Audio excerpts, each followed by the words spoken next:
My name is Akelo Mildred. Jennifer Amoy. Kolaloyo Vicky. I was abducted in 1996. My uncle raped me. I'm HIV positive. At that time, I was 14 years old. The in-laws of my husband, they chased me away with my children.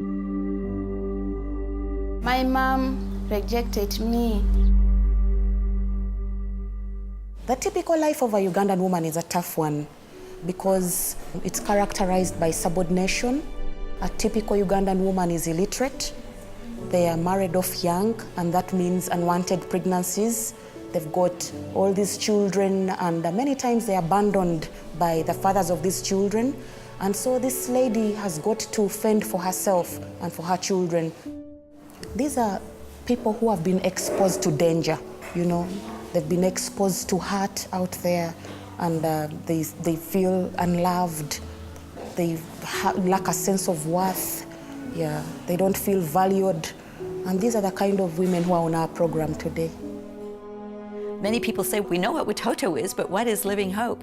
It's about embracing the women who, through no fault of their own, have contracted HIV, have no way of supporting themselves, and are going to die and leave their children orphans unless we do something about it. And I started talking to myself, and I'm like, Mare, you have been giving all of your energy to rescue orphans. Now you have over 3,000 HIV positive women who are in your care. They represent over 15,000 children. If you could just give them the medicine to stay alive, they wouldn't have to die, and you wouldn't have to look after orphans anymore. But you know, I realized that these women actually didn't need my pity or my sympathy. They didn't need a handout, because there's no dignity in a handout. They actually needed a hand up. So we began to empower them with life skills. Like tailoring, so that these ladies can do something with their lives. And today they are able to earn an income and look after their children. And we provide comprehensive HIV and AIDS care through counseling and psychosocial support. I had 1,000 women, and they couldn't read and write their own names.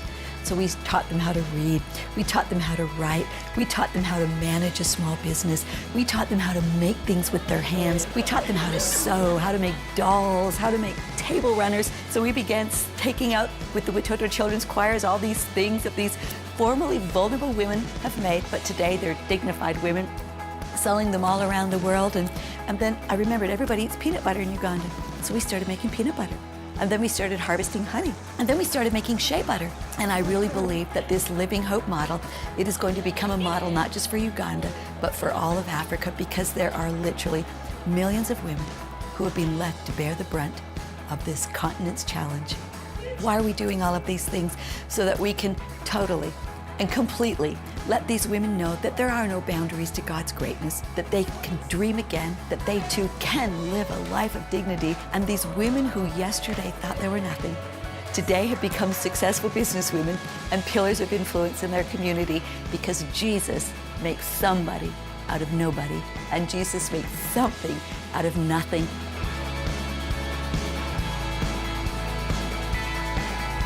Then later I came and joined Living Hope program.